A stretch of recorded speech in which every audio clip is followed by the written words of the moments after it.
माणसाने माणसाशी माणसा सम वागणे. हीच आमुची प्रार्थना, हेच आमुचे मागणे. नमस्कार विद्यार्थी मित्रांनो, आज आपण शिकणार आहोत संच प्रकरणातील संचांवरील क्रिया. संचांवरील क्रिया त्यामध्ये पहिला घटक आपल्याला शिकायचा आहे संयोग संच, म्हणजेच दोन संचांचा संयोग. दोन संचांचा संयोग त्याला इंग्लिश मध्ये म्हणतात union of sets. Union of sets.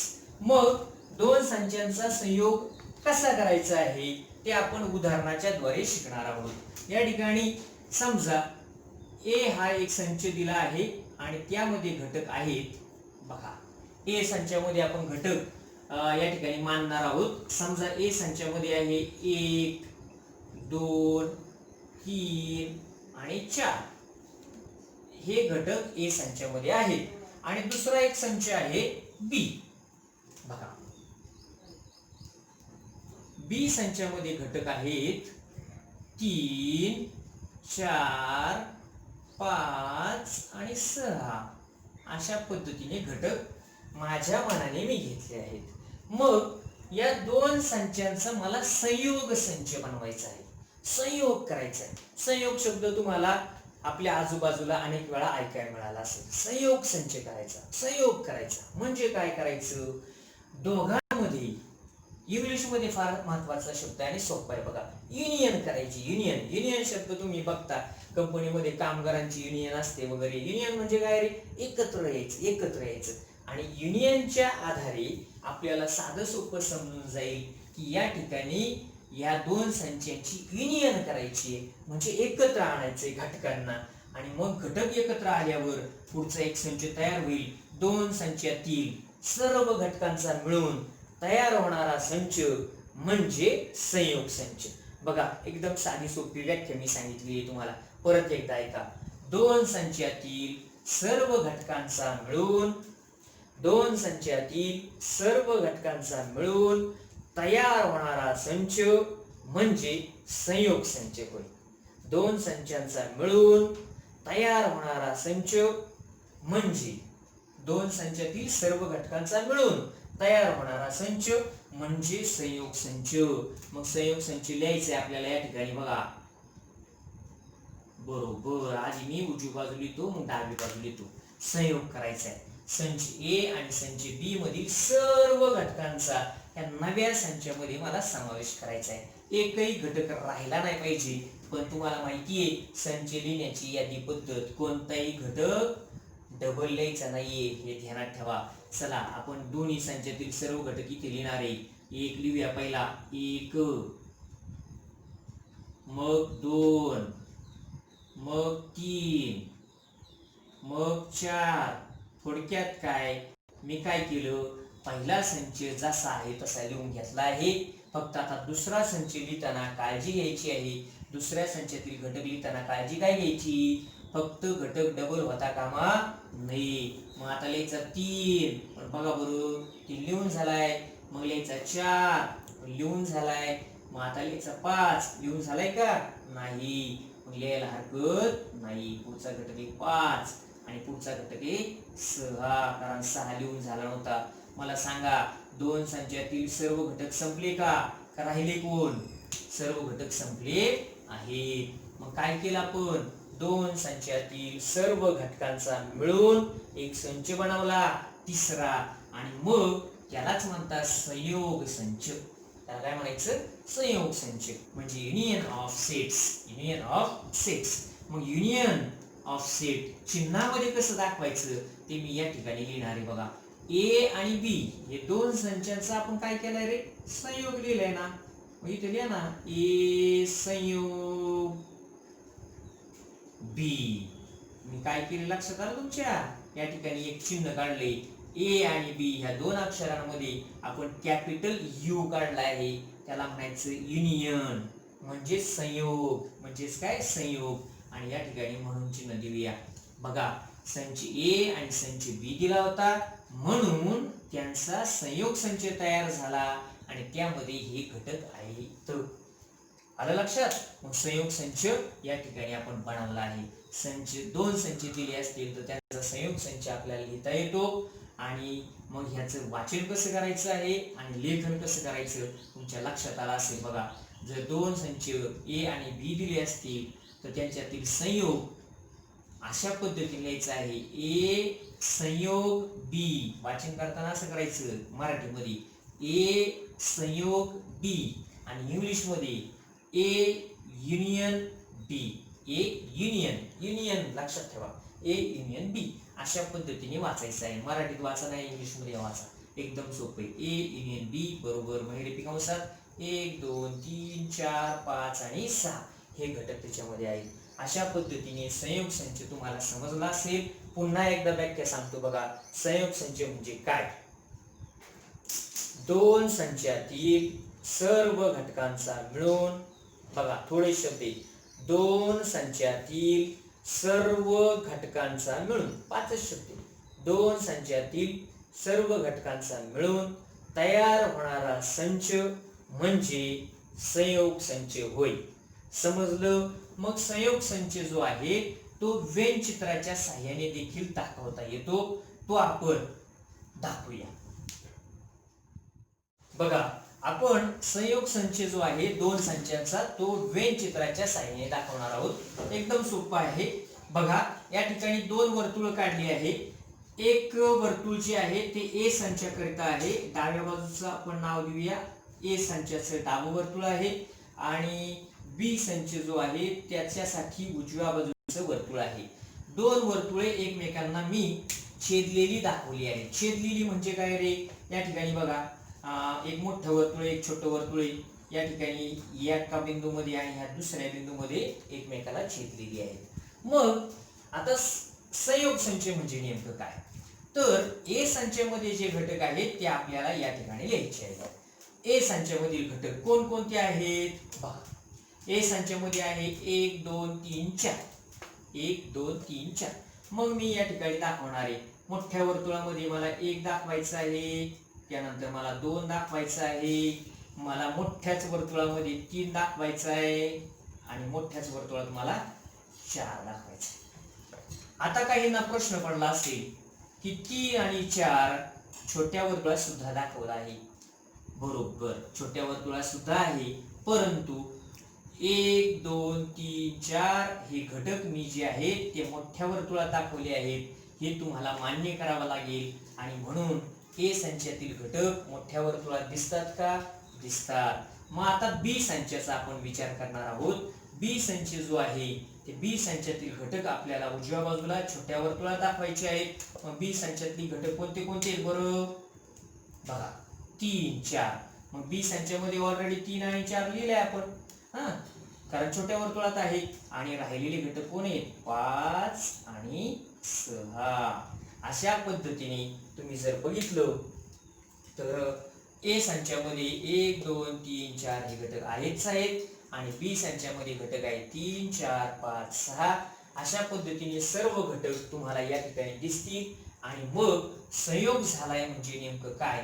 तर आपण या ठिकाणी असं म्हणणार आहे, ए संयोग बी म्हणजे काय? सर्व घटकांचा संच. 1ही घेतलाय, 2ही घेतलाय, 3ही घेतलाय, 4ही घेतलाय, 5 घेतलाय, 6 घेतलाय. आलं लक्षात? अशा पद्धतीने या ठिकाणी संयोग झालेला आहे. सर्वच्या सर्व घटकांचा या ठिकाणी समावेश केला आहे. समजलं का इथपर्यंत? चला, आता आपण संचांवरील क्रिया दुसरी बघणार आहोत. छेद संच म्हणजेच दोन संचांचा छेद. दोन संचांचा छेद. इंग्लिश मध्ये म्हणायचं intersection of two sets. Intersection of two sets. मग दोन संचांचा छेद म्हणजे काय? मगाचंच उदाहरण मी या ठिकाणी ठेवलं आहे. बघा, ए हा एक संच आहे आणि त्यामध्ये घटक आहेत 1 2 3 आणि 4. बी हा दुसरा एक संच घेतला आहे, त्यामध्ये घटक आहेत 3 4 5 आणि 6. आणि मग आपल्याला दोन संचांचा छेद संच घ्यायचा आहे. दोन संचांचा छेद संच घ्यायचा आहे. मग छेद संच म्हणजे काय याची व्याख्या सांगतो. एकदम सोपी व्याख्या आहे. तुम्हाला नंतर व्हिडिओ ऐकून व्याख्या लिहून काढायची आहे. बघा, छेद संच म्हणजे काय? दोन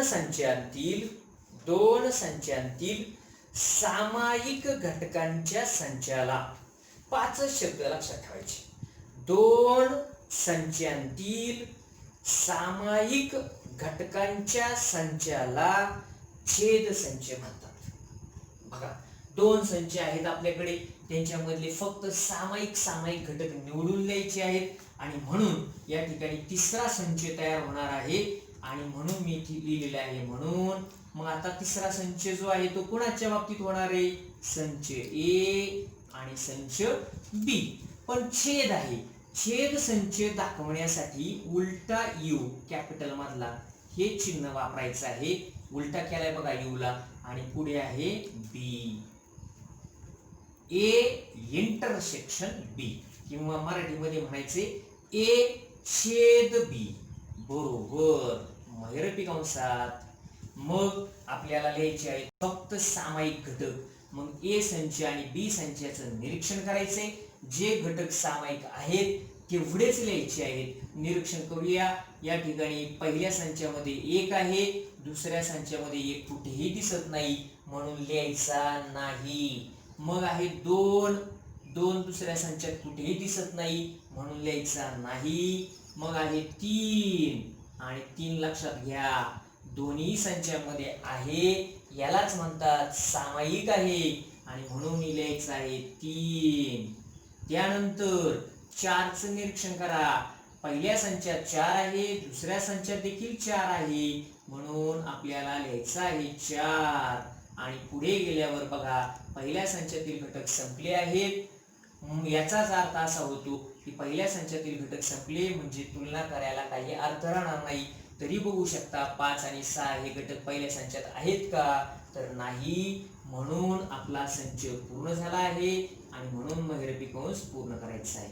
मग ए छेद बी या संचामध्ये कोणते घटक आले बरं? 3 आणि 4. आणि या आधारे तुम्हाला समजलं की छेद संच म्हणजे काय. परत एकदा व्याख्या सांगतो बघा. एकदम सोपी व्याख्या आहे. दोन संचांतील सामायिक घटकांच्या संचाला त्या संचांचा छेद संच म्हणतात. या ठिकाणी वाचन करायचं आहे. लेखन कसं करायचंय बघा. ए मध्ये उलटा यू काढलेला आहे आणि बी लिहायचा आहे. याचा अर्थ वाचन असं आहे ए छेद बी बरोबर 3, 4 हे घटक आहेत. इंग्लिश मध्ये म्हणायचे ए इंटरसेक्शन बी. बस एवढे अशा पद्धतीने वाचन करायचं आहे. मग वेन चित्राच्या साहाय्याने हे संच मला दाखवायचे आहेत. मगाशी मी ऑलरेडी दाखवले होते. आता मी तशीच आकृती ठेवली. फक्त छेद संच म्हणजे नेमकं काय ते मी या ठिकाणी सांगणार आहे. बघा छेद संच म्हणजे नेमकं काय. या ठिकाणी मात्र नेमका छेद झालेला आहे. छेद म्हणजे काय बघा. पहिलं वर्तुळ आणि दुसरं वर्तुळ एकमेकांना काही भागामध्ये सामायिक झालेला आहे. सामायिक भाग आहे बघा दोघांचा सामायिक भाग आपण या ठिकाणी दाखवू शकतो. हा जो भाग आहे लक्षात आला तुमच्या. हा जो भाग आहे ना या ठिकाणी हा जो भाग आहे 2 संचांचा सामायिक आहे आणि म्हणून या ठिकाणी जे रेखांकित भाग मी केला आहे तो रेखांकित भाग आपण अशा पद्धतीने दाखवू शकतो. ए छेद बी.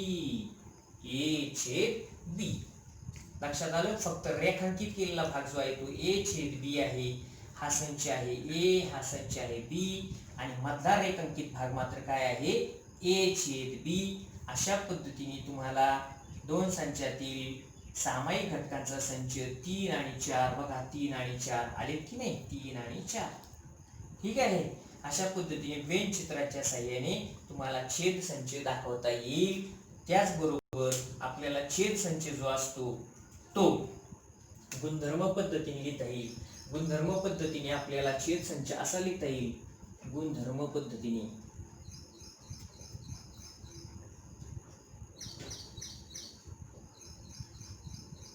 कसा लिहिता येईल गुणधर्म पद्धतीने. तर आपण असं म्हणू शकतो ए छेद बी बरोबर महिरपी कंसात एक्स उभी रेघ एक्स बिलॉंग्स टू या संचाच्या बाबतीमध्ये एक्स बिलॉंग्स टू कोणाला आहे रे? ए ला आहे. एक्स बिलॉंग्स टू ए आणि एक्स बिलॉंग्स टू बी. म्हणजे काय? याचा अर्थ असा होतो की एक्स हा ए चाही घटक आहे आणि एक्स हा बी चाही घटक आहे, म्हणजेच सामायिक आहे. म्हणजेच काय? सामायिक आहे. आणि दुसरी गोष्ट,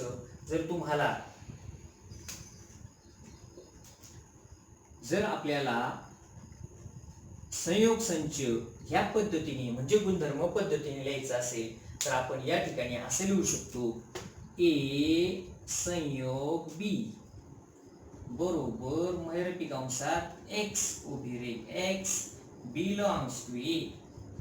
आणि मात्र लिहिता येणार नाही, पुढे लिहावं लागेल किंवा एक्स बिलॉंग्स टू बी.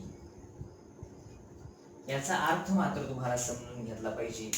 जेव्हा दोन संचांची युनियन होणार आहे तेव्हा एक्स हा ए शी तरी संबंधित असेल किंवा एक्स हा बी शी सुद्धा संबंधित असेल.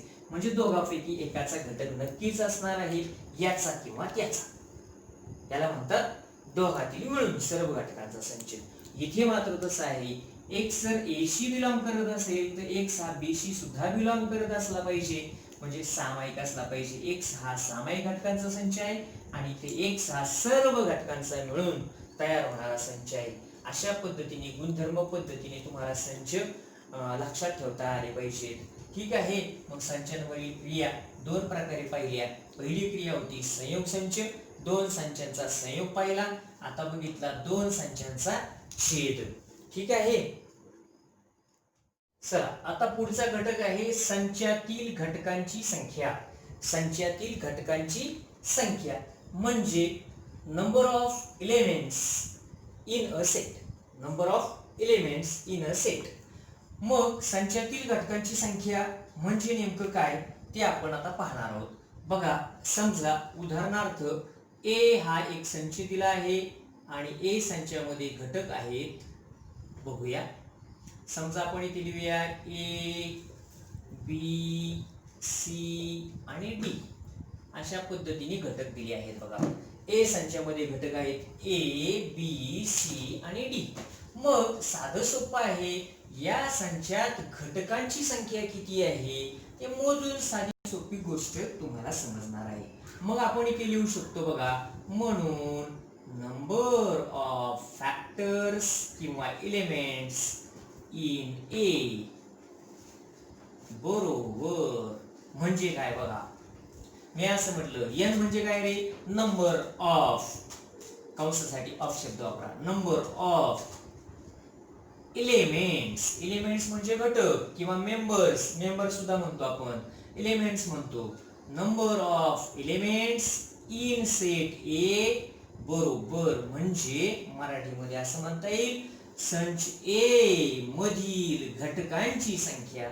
संच ए मधील घटकांची संख्या. घटकांची संख्या या शब्दासाठी एन अक्षर वापरायचे. संच ए मधील घटकांची संख्या बरोबर किती घटक आहेत ते मोजायचे आहेत. बघा, 1 2 3 4. किती घटक आहेत रे? 4 घटक आहेत. आणि म्हणून number of elements in A बरोबर 4. Number of elements in A बरोबर 4. समजलं? संच ए मधील घटकांची संख्या 4 आहे. मोजताना तुम्ही कुठूनही मोजू शकता. इकडून मोजायला सुरुवात केली तरी चालेल. 1 2 3 4 किंवा 1 2 3 4 अशा पद्धतीने संचातील घटकांची संख्या मोजायची असते. तुम्हाला एक उदाहरण मी सांगितलेलं आहे. मग आता पुढे जाऊया आपण. संचातील घटकांची संख्या यावर आधारित आपण एक सूत्र मिळवणार आहोत. म्हणजे मगाशी आपण शिकलो होतो संयोग संच, छेद संच आणि संचांमधील संबंध आपल्याला मिळवायचा आहे. एक उदाहरण या ठिकाणी लक्षात घ्या. संच ए लक्षात आला तुमच्या? ठीक आहे. आता पुढे जाऊया आपण. याला म्हणूया 1 आकडा. आता आपण दुसरं उदाहरण घेणार आहोत. समजा तुमच्याकडे आहे संच बी आणि संच बी मध्ये घटक आहेत सी डी ई एफ वगैरे वगैरे. तुम्हाला समजावून म्हणून मी एकदम सोपं उदाहरण दिले. संच बी मध्ये घटक आहे सी डी ई आणि एफ. समजलं. मग या ठिकाणी देखील किंवा आपण मगाशी 4च घटक घेतले होते, आता थोडेसे वाढवूया आपण म्हणजे तुम्हाला जरा वेगळं वाटेल. ठीक आहे. जी घेऊ आपण अजून आणि अशा पद्धतीने घटकांची संख्या मी वाढवली आता. ठीक आहे. पुढे जाऊया आता. मग संच बी मधील घटकांची संख्या पुन्हा लिहायची आहे म्हणून number of elements in B. Number of elements in B बरोबर किती घटक आहे ते मोजून लिहायचे बघा. 1 2 3 4 आणि 5. किती घटक आहेत रे? 5. एकदम सोपं काम आहे. अशा पद्धतीने आता तुम्हाला कोणत्याही संचातील घटकांची संख्या मोजून लिहिता आली पाहिजे. एकदम सोपं आहे. आता पुढे मला काय करायचंय बघा. तिसरा आकडा मी घेणार आहे. आपण आता 2-3 गोष्टींची रिव्हिजन आपल्याला होणार आहे बघा. आपण पहिल्यांदा लिहूया संयोग संच. काय लिहूया?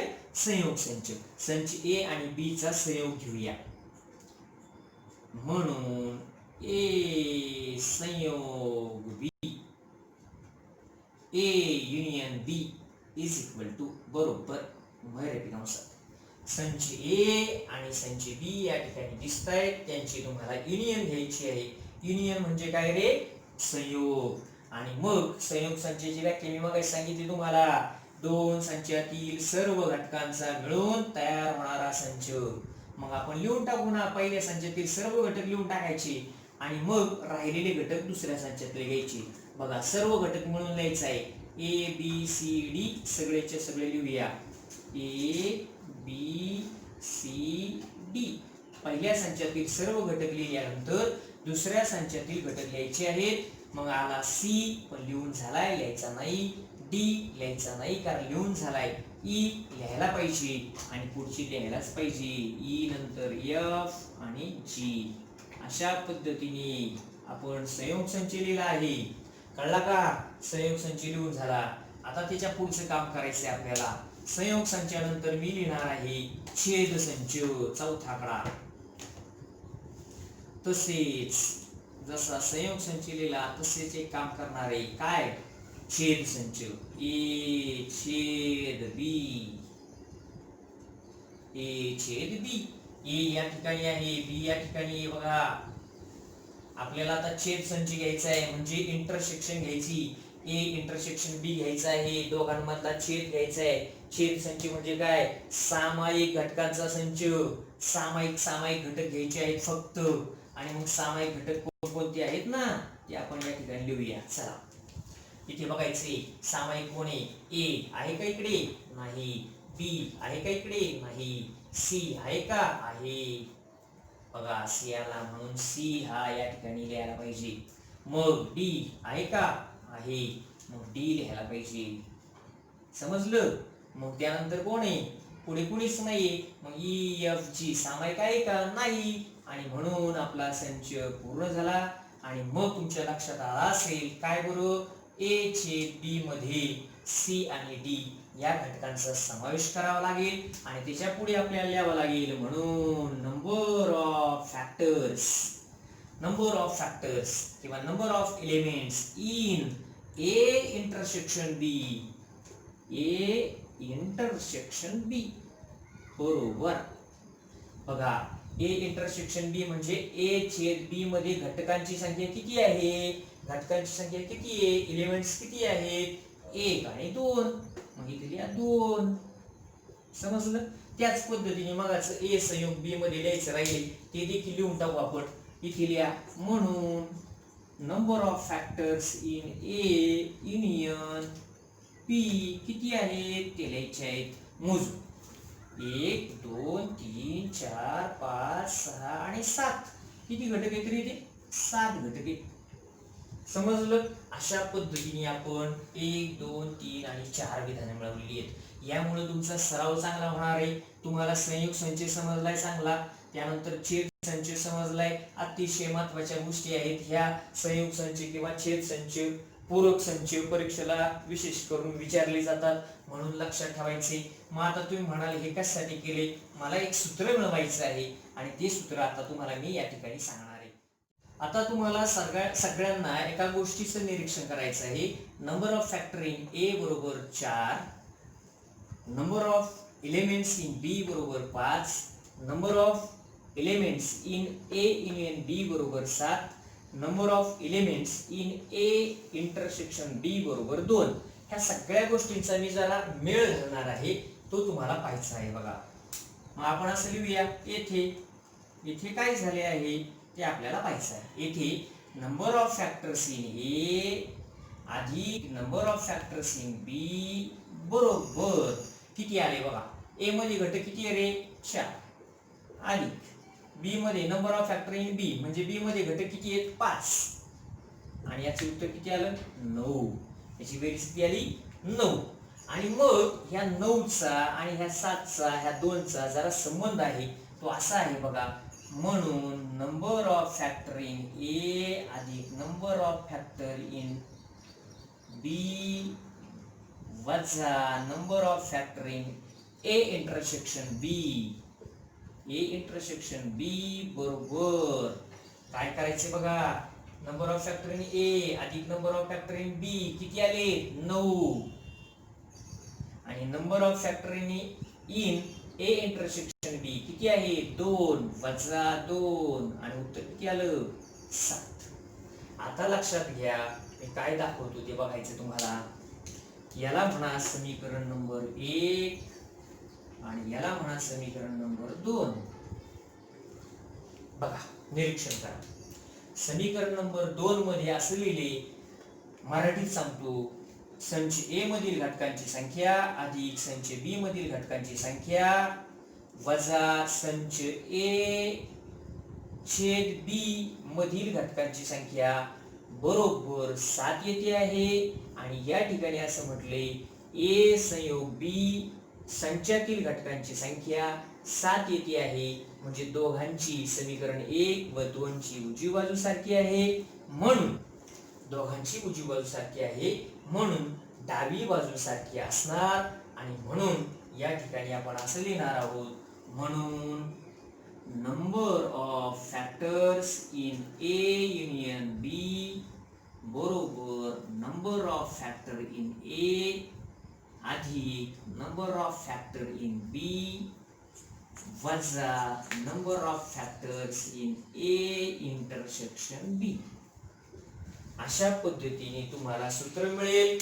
फॅक्टर, एलिमेंट आणि मेंबर्स या 3 शब्दांना समान अर्थाने समजायचं आहे, काळजी करायचं कारण नाही. बघा, मराठीमध्ये सांगतो. ए संयोग बी संचातील घटकांची संख्या बरोबर संच ए मधील घटकांची संख्या अधिक संच बी मधील घटकांची संख्या वजा ए छेद बी मधील घटकांची संख्या. अशा पद्धतीने शेवटचं जे सूत्र लिहिलं आहे याला एक चौकट करायची आहे, जेणेकरून तुमच्या लक्षात हे सूत्र तुम्हाला ठेवायचं आहे. ठीक आहे, अतिशय महत्वाचं सूत्र आहे. आपल्याला पुढील उदाहरणे सोडवण्यासाठी या सूत्राची आवश्यकता लागणार आहे. वजा number of factor in A intersection B ला आपण डावीकडे पण आणू शकतो, डावीकडे आल्यावर बेरीज होईल वगैरे वगैरे. ठीक आहे, सगळ्यात महत्वाचं हे सूत्र तुम्हाला लक्षात ठेवायचं आहे. वाचन कसं करायचं आहे ते देखील लक्षात घ्यायचं आहे. ठीक आहे, आज एवढंच. ओके, धन्यवाद.